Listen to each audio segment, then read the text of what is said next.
हाय। LIC IPO के बारे में कुछ इम्पोर्टेंट डिटेल्स रिवील हुई हैं और आज हम इस वीडियो में आपको उसके बारे में बताएंगे। बजट 2021 में फाइनेंस मिनिस्टर निर्मला सीतारमण जी ने कहा था कि एलआईसी का एक आईपीओ आएगा फाइनेंशियल ईयर 2021-22 में।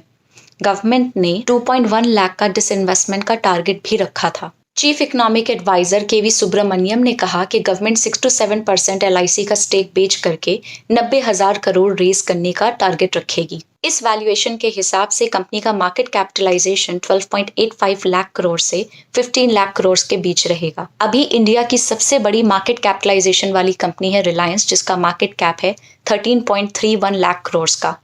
तो इस प्लान के हिसाब से एलआईसी रिलायंस को बीट करके इंडिया की सबसे बड़ी मार्केट कैपिटलाइजेशन वाली कंपनी बन सकती है। अब बात करते हैं कंपनी के फाइनेंशियल्स और की रेशियोज के बारे में। लाइफ इंश्योरेंस सेक्टर में एलआईसी का मार्केट शेयर 67.82% का है, लेकिन धीरे धीरे ये मार्केट शेयर कम होता जा रहा है। करंटली एलआईसी 30 करोड़ पॉलिसीज को सर्व करता है और कंपनी के पास 22.5 लाख एजेंट्स हैं, यानी कि कंपनी का एजेंट नेटवर्क काफी स्ट्रॉन्ग है। करंटली एलआईसी के पास ढेर सारे रियल एस्टेट एसेट्स हैं जिनका की ग्रोथ पोटेंशियल बहुत ज्यादा है। एलआईसी के पॉलिसी होल्डर्स के पास सॉवरेन गारंटी होती है, जो कि एलआईसी की पॉलिसीज का एक मेजर सेलिंग पॉइंट होता है।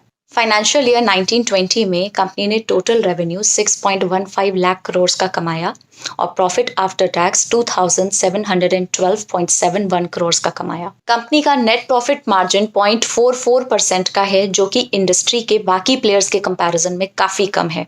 पिछले 4 साल में कंपनी की सेल्स 9.77% के रेट से कंपाउंड हुई हैं और कंपनी के प्रॉफिट आफ्टर टैक्स 1.88% के रेट से कंपाउंड हुए हैं। अगर चीफ इकोनॉमिक एडवाइजर की एक्सपेक्टेशंस पे जाएं तो कंपनी का पीई रेशियो इंडस्ट्री के पीई रेशियो के 10 टाइम्स जाएगा, जो कि अगर देखा जाए तो काफी अनरियलिस्टिक लगता है। हम आपकी जानकारी के लिए बता दें कि इस इंडस्ट्री का पीई रेशियो है 51.98 का, एचडीएफसी लाइफ इंश्योरेंस का पी रेशियो है 105.36 का और एसबीआई लाइफ इंश्योरेंस का पी रेशियो है 59.81 का। वैल्यूएशन का एक और मेट्रिक बनता है प्राइस टू सेल्स रेशियो।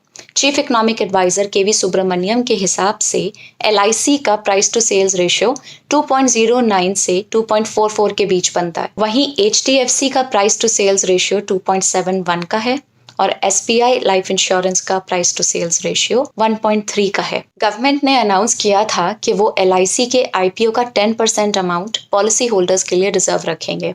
इसके अलावा सेबी ने कुछ दिन पहले आईपीओ नॉर्म्स में जो चेंजेस करे, उसके कारण से एलआईसी को काफी फायदा होने वाला है।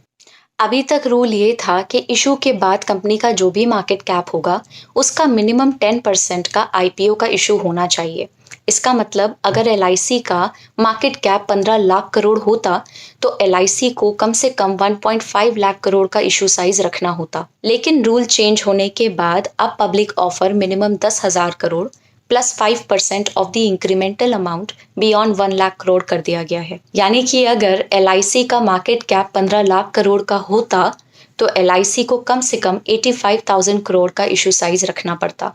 अब आप पूछेंगे एलआईसी आईपीओ का करंट स्टेटस क्या है, तो इस टाइम पे एलआईसी का आईपीओ वैल्यूएशन स्टेज पे है। Department of investment and public asset management ने मिलिमन एडवाइजर्स को सिलेक्ट किया है एलआईसी का वैल्यूएशन करने के लिए। इसके बाद कंपनी इन्वेस्टमेंट बैंकर्स के साथ मिलके सेबी के पास अपना डीआरएचपी डॉक्यूमेंट सबमिट करेगी। न्यूज सोर्सेज के हिसाब से ये आईपीओ अक्टूबर के बाद ही ओपन होना चाहिए है। ये इंडिया का सबसे बड़ा आईपीओ होगा। इससे पहले इंडिया का सबसे बड़ा आईपीओ था कोल इंडिया का आईपीओ, जिसका की इशू साइज था 15,314 करोड़ का। तो ये थी एलआईसी आईपीओ के बारे में सारी जानकारी। आईपीओस के बारे में लेटेस्ट अपडेट्स देखते रहने के लिए ग्रो के चैनल को सब्सक्राइब करें। Bye bye.